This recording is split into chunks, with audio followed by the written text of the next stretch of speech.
Pelajaran mikro teaching. Di sini saya akan mempelajari tentang apa sih itu klasifikasi makhluk hidup. Di sini saya akan jelasin. Assalamualaikum, selamat pagi anak-anak. Apa kabarnya hari ini? Baik kan? Ya, semangat kan masih? Apalagi kan kita udah lama libur nih. Lagi masa-masa gini kan. Masih pasti rindu belajar ya, apalagi kan hari ini kita mempelajari tentang klasifikasi makhluk hidup. Pasti pada ngerti ya apa sih itu klasifikasi makhluk hidup ya. Sebelum kita mempelajari klasifikasi makhluk hidup, marilah kita berdoa menurut percayaan agama kita masing-masing. Berdoa dimulai, berdoa dapat selesai. Ya, di sini ibu bakalan absen dulu ya.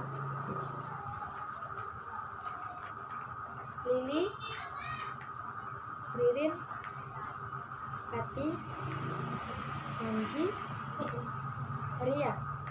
Alhamdulillah hadir ya semuanya. Di sini ibu mau tanya, pada tahu nggak apa sih itu klasifikasi makhluk hidup? Ibu akan jelasin. Klasifikasi makhluk hidup merupakan suatu kegiatan untuk mengelompokkan makhluk hidup golongan atau dua unit yang lebih kecil. Klasifikasi makhluk hidup menjadi dua kelompok, yaitu dunia hewan dan dunia tumbuhan. Di sini manfaat dari klasifikasi makhluk hidup antara lainnya memudahkan dalam mempelajari makhluk hidup yang dapat beraneka ragam. Klasifikasi juga memiliki dua kingdom, yaitu ada Plantea dan ada Animalia.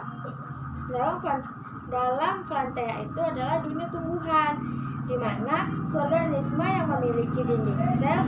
Dari klasifikasi makhluk hidup, dia memiliki dua kingdom, di mana di situ ada klasifikasi makhluk hidup memiliki dua kingdom ya, di mana ada kingdom Plantea dan kingdom Animalia. Pada kingdom Plantea itu adalah dunia tumbuhan.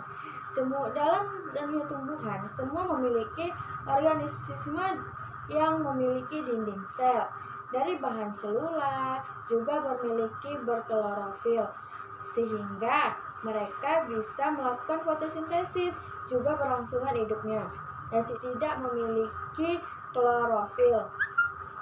Pada kingdom Animalia itu dunia hewan. Semua organisme yang tidak memiliki klorofil dan tidak memiliki dinding sel dan mampu bergerak bebas. Contoh itu macam cacing, kuda, macam kupu-kupu. Orang itu kan memiliki gerakan bebas kan, macam kuda contohnya gitu kan, dia bergeraknya bebas. Pada contohnya, ini pada tumbuhan, ada tumbuhan paku, tumbuhan lumut, ada bakterinya, dan serta animalianya. Dia kan ada contohnya nih, cacing kan bergeraknya bebas nih kan di tanah kan, lentur badannya kan. Ada kuda kan tulangnya itu kan tulang-tulang lunak gitu kan. Ada juga kupu-kupu gitu. Di sini ada juga tiga klasifikasi. Ini juga ada 3 kingdom klasifikasi. Dalam 3 kingdom klasifikasi memisahkan kelompok jamur yang pada 2 kingdom masuk ke dalam kelompok tumbuhan. Yaitu pada di sini di jamur juga dipisahkan dari kelompok tumbuhan karena mereka tidak bisa menghasilkan makanan sendiri layaknya tumbuhan. Selain itu, dinding sel juga terdiri dari selula melainkan dari bahan kitin. Lalu di sini ada 3 aplikasi kingdomnya, yaitu ada dunia jamur, dunia hewan, dan ada dunia tumbuhan. Pada dunia jamur, dia merupakan suatu organisme yang bisa menghasilkan makanannya sendiri dengan cara mencari atau menyerap makanan dari makhluk hidup yang lain. Jamur juga mendapatkan makanan dari makhluk hidup dan hidup sebagai parasit atau menyerap makanan dari makhluk hidup yang lain yang sudah mati atau saprofit. Ciri-cirinya itu macam eukariotik, multiseluler, dinding sel, dan dia tidak mempunyai pigmen fotosintetik hingga heterofik. Pada dunia tumbuhan, semua organisme yang mampu menghasilkan makanannya sendiri, dia dengan melakukannya fotosintesis. Lalu pada dunia hewannya juga sama, dapat makanannya dengan cara memangsa makhluk hidup yang lain. Dia akan memangsa makhluk-makhluk pada hewan yang lain. Ada di sini klasifikasi 4 kingdom, yaitu ada kingdom Monera, kingdom Fungi, kingdom Plantae, dan kingdom Animalia. Pada kingdom Monera, dia klasifikasi yang tidak mempunyai selaput inti dan tidak disebut sebagai organisme prokaryotik. Contohnya itu macam ganggang biru, hijau, dan bakteri. Pada fungi, dia itu memiliki semua jenis jamur, masuk ke dalam klasifikasi kingdom fungi.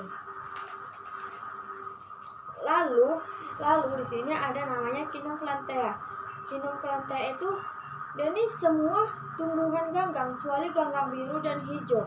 Tumbuhan paku, lumut, dan biji masuk ke dalam klasifikasi kingdom Plantae. Lalu di sini ada namanya kingdom Animalia. Kingdom Animalia itu dia beda dari semua hewan, mulai dari protozoa sampai chordate masuk ke dalam klasifikasi kingdom Animalia. Lalu ada 5 jenis kingdom, yaitu apa? Lalu ada 5 jenis kingdom, macam-macam kingdomnya, yaitu ada kingdom Monera, kingdom Protista, kingdom Fungi, kingdom Animalia, dan kingdom Plantae. Monera, contoh dari Monera itu ada spesies dari Actobacteria seperti Methanobacillus dan Acobacter.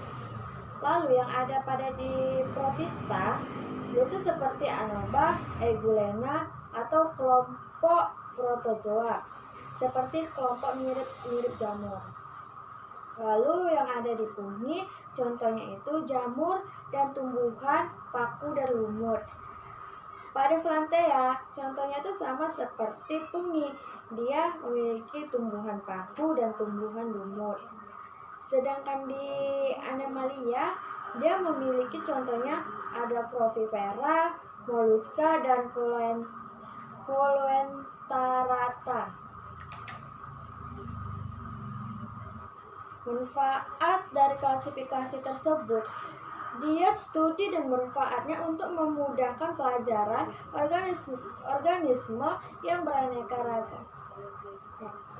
Manfaat dari organisme yaitu studi dan untuk memudahkan mempelajari organisme yang beraneka ragam dan untuk melihat hubungan kekerabatan antara makhluk hidup yang suatu dengan yang lainnya.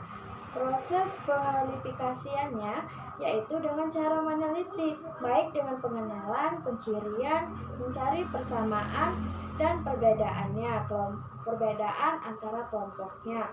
Sistem pemberian nama makhluk hidup yang digunakan Linnaeus disebut sosinominal, nomenklatur, dan bahasa digunakan yaitu dengan bahasa Latin. Pemberian nama diatur dengan kode internasional. Dari macam-macam klasifikasi yaitu sistem 2 kingdom, sistem 3 kingdom, sistem 4 kingdom, dan sistem 5 kingdom. Sudah ngerti? Ada yang bertanya? Yuk, siapa yang mau bertanya? Nggak ada ya?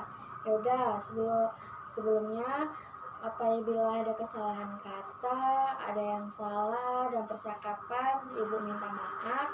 Ibu akhiri, wabillahi taufiq wal hidayah. Assalamualaikum warahmatullahi wabarakatuh.